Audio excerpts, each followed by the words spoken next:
আমাদের বিশ্বে যে আজকে এই যে আপনার ইসরায়েল ফিলিস্তিনে অ্যাটাক করতেছে, ইরানে অ্যাটাক করতেছে, বা এর সঙ্গে যুক্তরাষ্ট্র যুক্ত হয়েছে, সে তো আগে থেকে যুক্ত ছিল, যুক্ত থাকে।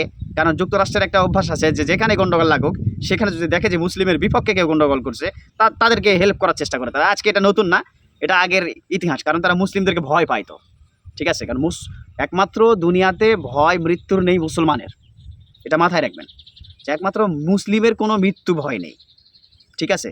তারা যেখানেই যাবে সেখানে আল্লাহর জন্য জীবন দিবে। কিন্তু আমাদের বর্তমান প্রেক্ষাপটে এখন একটু এটা মানে ভাবাটা কষ্টকর, কারণ অনেকগুলো দল হয়েছে তো মুসলিমের। আমি আজকে এই বিষয় নিয়ে কথা বলবো, ভিডিওটা খুব বড় করব না, আশা করব ভিডিওটা অল্প সময়ের মধ্যে, অল্প টাইমের মধ্যেই শেষ করে দিব। একটু কষ্ট করে ভিডিওটা কাইন্ডলি দেখবেন, আপনারা কথাগুলো বোঝার চেষ্টা করবেন। যখন মুহাম্মদ সাল্লাল্লাহু আলাইহি সাল্লাম জীবিত ছিলেন, বা যখন যে নবী আল্লাহ তাআলা আমাদের জন্য প্রেরণ করছে, এই যে মুসলিম জাতির জন্য প্রেরণ করছেন, প্রত্যেকটা নবী রাসূলগণ আসার পরে যখন তারা আল্লাহর বাণী, আল্লাহর যে কিতাবটা তাদেরকে দিয়ে পাঠানো হয়েছিল, ঠিক আছে, আল্লাহর অনুগত্য করানোর জন্য যে কথাগুলো বলা হয়েছিল, এগুলো যখন তারা প্রচারণা করছে, যারা এটা গ্রহণ করছে তারা একমাত্র সেই নবীকে অনুসরণ করত, আর একমাত্র আল্লাহ তাআলাকে অনুসরণ করত।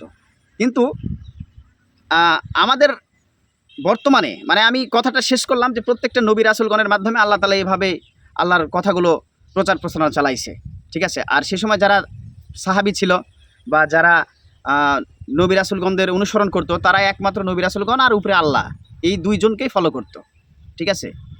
মানে এই দুইটা জিনিসকেই ফলো করতো। হ্যাঁ, তো যখন এই পরিবেশটা ছিল তখন ইসলাম অনেক শক্ত জায়গায় ছিল। হ্যাঁ, আমার কথাগুলো হয়তো কঠিন হয়ে যাচ্ছে, একটু বুঝে নেবেন কষ্ট করে।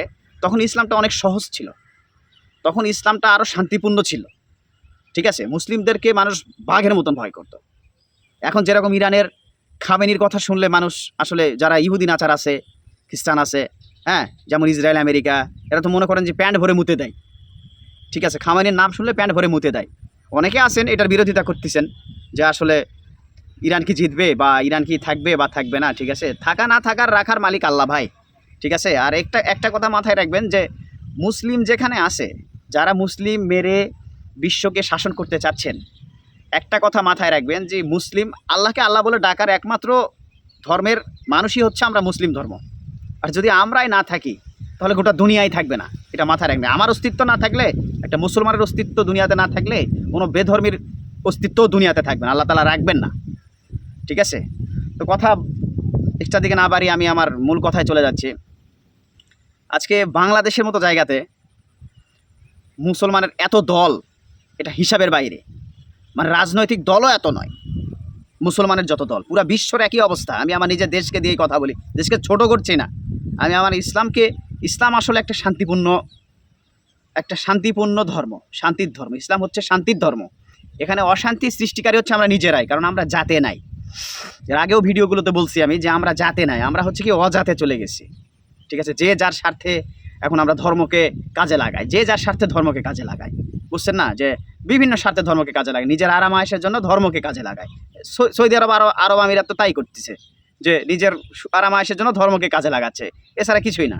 এছাড়া তাহলে কি আপনার সৌদির মতো একজন ক্ষমতাধারী রাষ্ট্র থাকতে, আপনার দুবাই আছে, হ্যাঁ, আবার হচ্ছে আরও বিভিন্ন দল আছে, বিভিন্ন দেশ আছে, তারা থাকতে কিভাবে ফিলিস্তিনের উপরে হামলা করে ইসরায়েল, ঠিক আছে? কিভাবে ফিলিস্তিনের উপরে হামলা করে, আর আপনার হচ্ছে কিভাবে ইরানের উপরে হামলা করে, তারা তো কোনো কথাবার্তা বলতেছে না। তাদের কথাবার্তা না বলার বহুত কারণ আছে, আমি আস্তে আস্তে পরের ভিডিওগুলোতে আপনাদের ইনফরমেশন দেওয়ার চেষ্টা করব। আর আমি যেটা বলছিলাম যে আসলে মুসলমানের এত দল হওয়া উচিত নয়। বাংলাদেশে মুসলিমের দল দেখেন, কেউ করে আওয়ামী লীগ, কেউ করে বিএনপি, কেউ করে চরমনায়, কেউ করে জামাতি ইসলাম, কেউ করে হেফাজতে ইসলাম। হ্যাঁ, এগুলো দলের শেষ নাই। যে দল থেকে যে নেতা হুকুম করবে সেই কাজটা করা হবে, তাই না? যে চরমনায় থেকে চরমনায় নেতা একটা কথা বলছে, সেই কাজ করা হবে, ঠিক আছে? আপনার হচ্ছে হেফাজতে ইসলাম থেকে একটা নেতা কথা বলছে, সেটা পালন করা হবে, ঠিক আছে? কারো কথা অ্যাডজাস্ট না। দেখেন, সবাইকে একত্রে নিয়ে আসলে কেউ কারো কথার সাথে মানে একমত হবার চেষ্টা করে না, ঠিক আছে? যার পারে দোষ ধরে বসে থাকে। আজকে মুসলমানের বিশ্বে এত খারাপ অবস্থা হওয়ার কারণ হচ্ছে কি এটাই। আমি সাধারণভাবে বুঝালাম, আমার নিজের দেশকে দিয়ে বুঝালাম, আপনারা বুঝে নেন, সাধারণভাবে বুঝে নেন যে আজকে মুসলমানের অবস্থা এত খারাপ হওয়ার কারণ হচ্ছে, আমার মূল কথাটাই হচ্ছে এটা, যে আজকে মুসলমানের অবস্থা, মুসলিমের অবস্থা এত খারাপ হওয়ার কারণটাই হচ্ছে যে মুসলমান আজকে দলে নাই, মানে একটা জায়গাতে নাই। বিভিন্ন জায়গাতে ছড়ায় ছিটে গেছে, ঠিক আছে, বিভিন্ন দলে বিভক্ত হয়েছে। যখনই দলে বিভক্ত হয়েছে তখনই আপনার যারা বিধর্মীরা আছে তারা আমাদেরকে মারার সুযোগ, গালিগালাজের সুযোগ, লাঞ্ছনার সুযোগ পেয়ে গেছে। স্বাভাবিক। আপনারা 5 ভাই, ধরেন আমি মেনে নিলাম, সিম্পল একটা উদাহরণ দেই, এক্সাম্পল দেই, আপনারা 5 ভাই, আপনাদের বাবা বেঁচে আছে, আপনারা অনুসরণ করেন কাকে? বাবাকে ভয় করেন, বাবার কথাবার্তা অনুযায়ী চলেন। যখন দেখবেন যে আসলে বাবা নাই, মারা গেছে, বা কোনো কারণে বাবা অক্ষম হয়ে গেছে, ঠিক আছে, যখন পুরো দায়িত্বটা 5 ভাইয়ের উপরে আসবে, তখন কিন্তু 5 ভাইয়ের ব্রেন কিন্তু আর এক না। মানে বাবার যে ব্রেন, মানে বাপের যে ব্রেন আর 5 ভাইয়ের যে ক্ষমতা, মানে চিন্তাধারা এক হবে না। এর মধ্যে কেউ একজন যদি বিকৃত হয়ে যায়, তাহলে দেখবেন আর যে 4 জন আছে তারাও কিন্তু সাইডে চলে যাবে, স্বাভাবিক বিষয়। ঠিক আছে, যখনই দলে বিভক্ত হয়ে যাবে তখন আপনাদের আশেপাশে যেগুলো চাচাতো ভাই আছে, ফুফাতো ভাই আছে, খালাতো ভাই আছে, পাড়া প্রতিবেশী ভাই আছে, তখন আপনাদের মধ্যে খোঁচা মারা শুরু করবে যে কীভাবে এদের মধ্যে আরও দ্বন্দ্ব বাড়িয়ে এদেরকে আলাদা রাখা যায় সারা জীবন। ঠিক আছে, আমাদের হিসাবটা হয়েছে আজকে পৃথিবীতে এরকম যে মুসলমান আজকে এত লাঞ্ছিত, এত যে অপমানিত হচ্ছে, এত মার খাচ্ছে, এর একটাই কারণ, কারো দোষ দিব না আমরা নিজেরাই।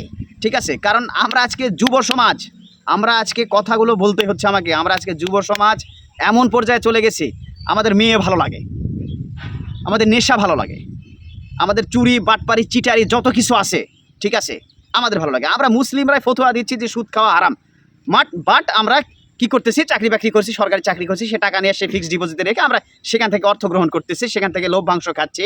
ঠিক আছে, মানুষজন আমাদের বিশ্বাস করবে কোথা থেকে ভাই? নষ্ট তো আমরা করছি, অন্যজনের দোষ দিব কেন? নষ্ট তো আমরা করছি, নিজেরা নষ্ট করছি ভাই। মুসলমান আমরা আজকে মুসলিম, আজকে আমাদের ভ্যালু আমরা বিশ্বের কাছে নষ্ট করছি, পৃথিবীর কাছে নষ্ট করছি আমরা নিজেরাই। ঠিক আছে, আপনাকে আল্লাহ তাআলা কি বলছে যে আপনি সুদ খান, আপনি চিটারি করেন, আপনি বাটপারি করেন, আপনি হালালভাবে রোজগার করেন, আপনি হালাল পন্থায় চলেন? আজকে আমাদের মুসলমানদের অবস্থা খারাপ হওয়ার কারণ একটাই, সেটা হচ্ছে কি আমরা নিজেরাই। বারবার ভিডিওতে একই কথা বলতেছি, বোঝার চেষ্টা করেন। আমরা মুসলমানের যে অবস্থা আজকে এত খারাপ হয়েছে, এটা অন্য কারো দোষ না ভাই, এটা আমরা মুসলিম, আমরা নিজেরাই আমরা এর জন্য দায়ী। ঠিক আছে, কারণ আমরা বলতেছি এক, করতেছি এক। ঠিক আছে, বলি একটা, করি একটা, যেটা মানুষকে বলি সেটা নিজের মধ্যে নাই। ঠিক আছে, এটা আমাদের আসলে মুসলিমদের একটা বৈশিষ্ট্য হয়ে গেছে ভাই।